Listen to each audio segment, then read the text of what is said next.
बिस्मिल्लाहिर्रहमानिर्रहीम। अस्सलामुअलैकुम। हमारे चैनल में खुश आमदीद। नाजरीन, आज आपके लिए मैं इंतहाई खौफनाक, सनसनीखेज और दिलचस्प कहानी लेकर आई हूँ। लेकिन कहानी शुरू करने से पहले आपसे गुजारिश है कि अगर आप हमारे चैनल पर नए हैं तो हमारे चैनल को ज़रूर सब्सक्राइब कीजिए ताकि आपको हमारी वीडियोस सबसे पहले मिलें। सहर बानो एक बहुत ही खूबसूरत लड़की थी। पूरे गाँव में उसके हुस्न का चर्चा था। वो बड़ी ही शौक सी और चंचल सी थी। आज उसकी शादी थी।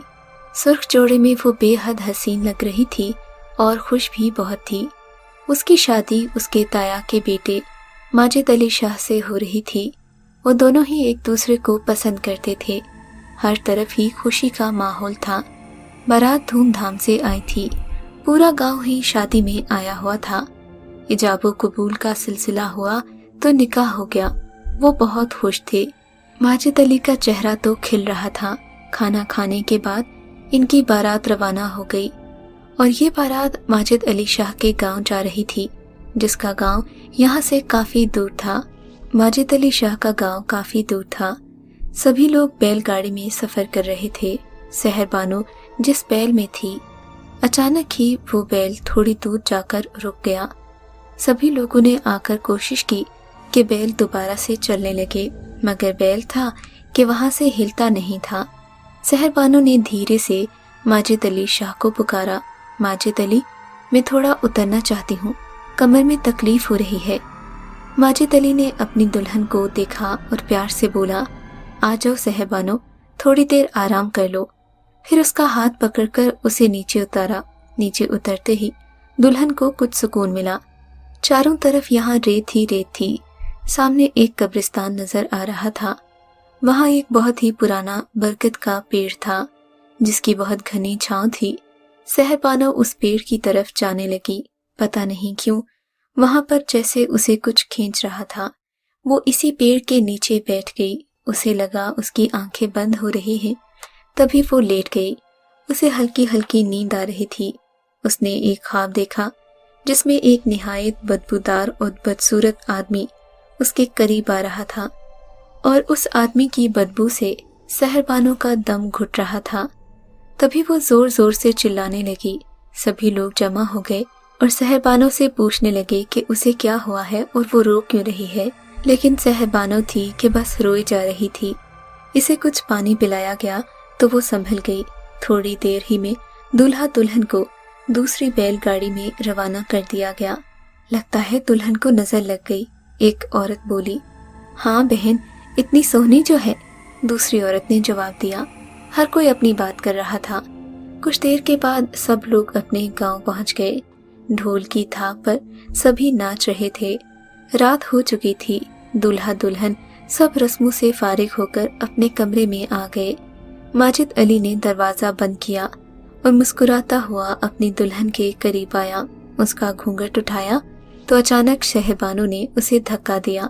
तभी माजिद अली दीवार से जा लगा। इतनी ताकत सहर बानो में कहां से आ गई थी कि जैसे उसने माजिद शाह जैसे गबरू जवान को इस तरह पटक दिया। तभी माजिद शाह गुस्से से उठा। ये क्या मजाक है सहर बानो? सहर बानो डरी सहमी उसे देख रही थी। वो एक बार फिर उसके करीब आया तो सहर बानो ने उसके मुंह पर अपना पंजा मारा।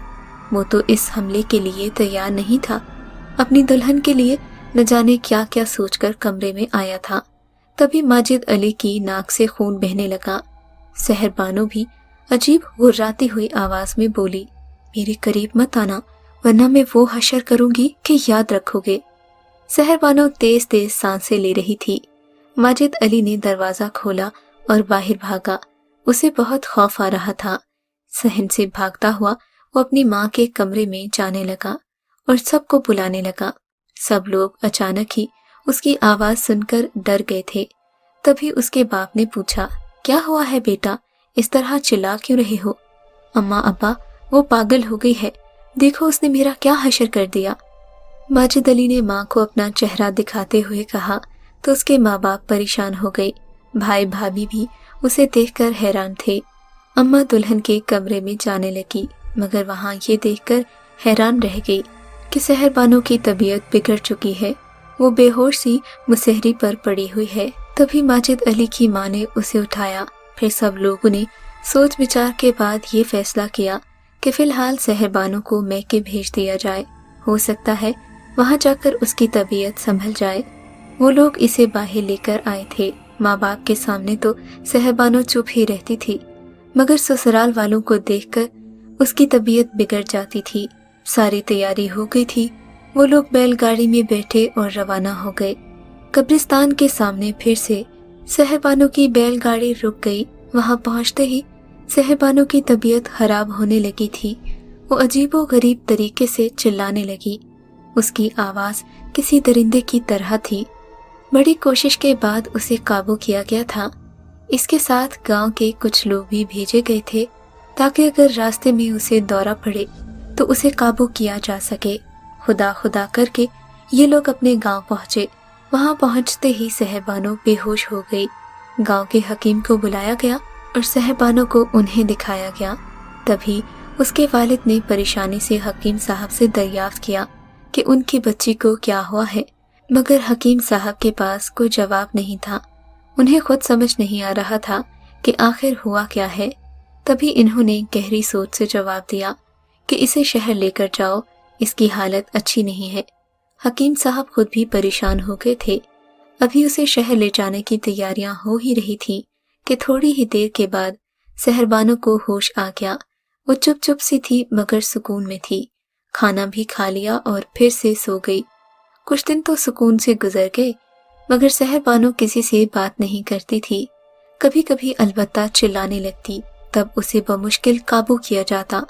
1 महीना हो गया था। माजिद अली एक दिन उससे मिलने आ गया और उसे देखते ही वो आपे से बाहर हो गई। माजिद अली पर झपट पड़ी और उसे नीचे गिरा दिया। उसके ऊपर चढ़कर उसका गला दबाने लगी। इस सब ने तो माजिद अली की चीखें निकाल दी। सब लोग जमा हो गए। इन्होंने बमुश्किल सहर को पकड़ा क्योंकि वो किसी की हाथ नहीं आ रही थी। कुछ लड़कों ने रस्सी उसके गले में फंसाकर उसे खींचा, तब जाकर वो माजिद अली के सीने से उतरी। लड़कों ने उसके हाथ पैर रस्सी से बांध दिए। सबके पसीने छूट गए थे कि एक नाजुक सी लड़की में इतनी ताकत कहाँ से आ गई कि गांव के मर्दों को भी पीछे छोड़ दिया। माजिद अली की हालत खराब थी। वो भागता हुआ अपने गांव की तरफ जाने लगा। आज एक जाने माने पीर के पास ये लोग आए थे। सरकार, हमारी एक ही बेटी है, इसकी बड़े चाव से शादी की थी और पहले ही दिन इसकी ये हालत हो गई। सहर के अब्बा बता रहे थे। वो रो रहे थे क्योंकि उन्हें अपनी बेटी पर बहुत दुख था। इस वक्त तुम्हारी बेटी कहाँ है? पीर साहब ने पूछा। पीर जी, वो हमारे गांव में है। उसे यहाँ लाना बहुत मुश्किल है, किसी के काबू में नहीं आती। ठीक है, मैं कल आऊंगा। तुम लड़की का ध्यान रखना कि लड़की से इस बीच कोई मिले नहीं, ना ही से कमरे से निकलने देना, पीर जी ने कहा था। फिर वो दोनों वापसी के रास्ते पर थे। दूसरे दिन पीर जी एक आदमी के साथ वहां पर आए थे। सब लोग दूर हो जाओ, कोई नजदीक ना आए। पीर बाबा ने सबको हिदायत दी थी, जो भी करीब आएगा उसकी जान खतरे में होगी। सरदार, ऐसा क्या हुआ है मेरी बच्ची को? उसके बाप ने डर के मारे कहा था। अली मोहम्मद, डरो नहीं, सब ठीक हो जाएगा। मेरी भरपूर कोशिश होगी। जब तुम कल आए थे तो मैं समझ गया था कि तुम्हारी बेटी पर आसेब का साया है, मगर अब यहाँ पहुंचकर मुझे अंदाजा हो गया है कि तुम्हारी बेटी पर कोई आम जिन आशिक नहीं है। वो बहुत ही गलीज दियो है जिसने तुम्हारी बच्ची को पकड़ रखा है। मैं इसे बस में करने की कोशिश करूंगा, मगर मैं जो भी घेरा बनाऊंगा उसके अंदर कोई नहीं आएगा। तभी इन लोगों ने यहाँ से बाहर जाने में ही आफियत जानी। कुछ ही देर में सहर को सहन में बुलाया गया। वो कांप रही थी।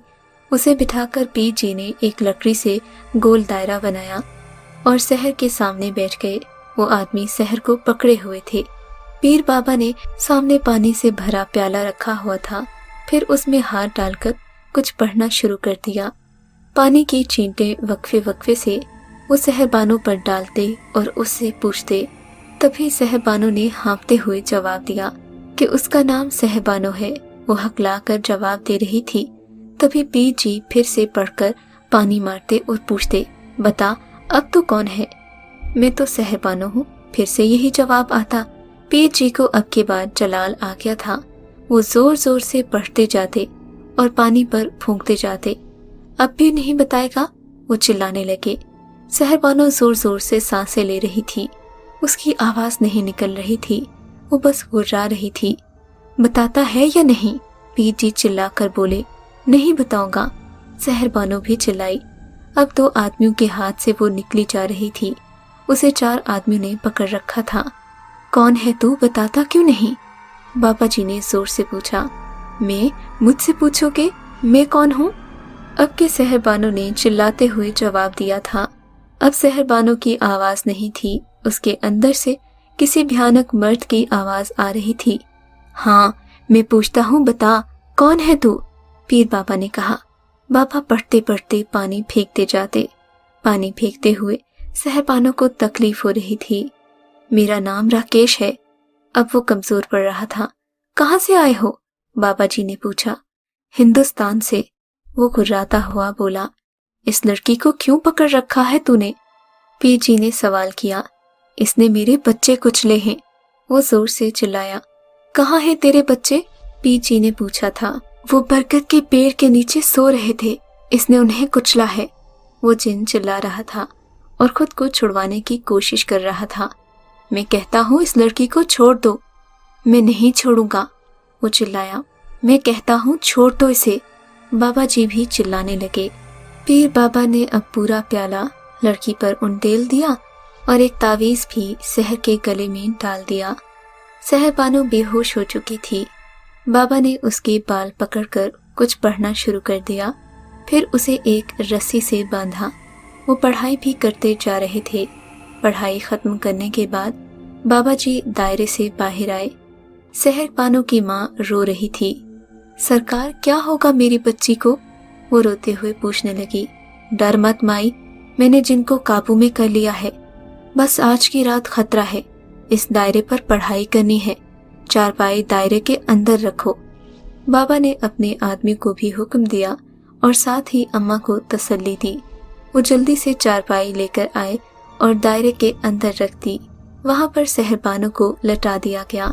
आज रात वो इसके जिस्म से निकल जाएगा, मगर इसकी हर मुमकिन कोशिश होगी कि वो सहर को भी साथ ले जाए। मैंने दायरे में पढ़ाई करती है, आज रात इस दायरे से निकलने नहीं देना सहर को। कुछ भी हो जाए, इस दायरे से सारी रात बाहर नहीं जाएगी। मैं अपने बंदे भी यहाँ छोड़ रहा हूँ। पीर जी ने सबको हिदायत दी थी। सरकार, आपका बहुत शुक्रिया। मेहरबानी फरमाकर हमें बता दे कि हम आगे क्या करें। क्या हमारी बेटी पर कोई जिन आशिक हो गया है? सहरबानो की माँ ने पूछा। जी, एक जिन है और इंतहाई गलत जिन है।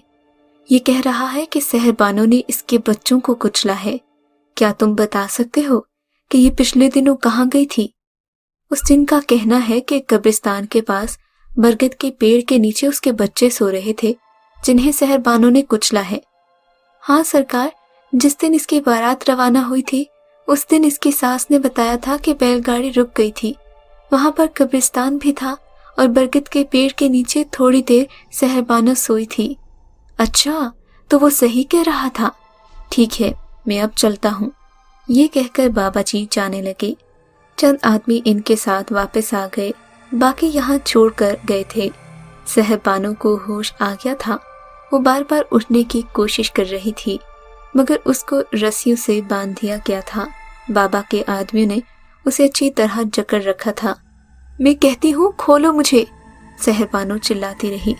मुझे खोल दो बाबा, खुदा के लिए मुझे खोल दो। वो अपने बाबा को बुलाती। बेटा बस आज रात सब्र कर ले, उन्होंने कहा था और सहरबानो यूं ही तड़पती रही। फिर जैसे जैसे रात होने लगी, सहरबानो चीखने चिल्लाने लगी। छोड़ दो मुझे, मुझे आज़ाद कर दो। वो हर बार यही गिरिया वजारी करती। अब उसकी आवाज़ में जिन की आवाज़ भी शामिल हो गई थी। बाबा के आदमियों ने मगर उसे जकड़ रखा था। ऐसा लगता था कि चारपाई उड़ी जा रही है। वो आदमी भी जोर जोर से पढ़ाई करते जा रहे थे। एक आदमी सहरबानो के बालों को पकड़कर कुरानी आयत पढ़ता जा रहा था। सारी रात ये सिलसिला चलता रहा। सहरबानो का जिस्म झटके खाता रहा।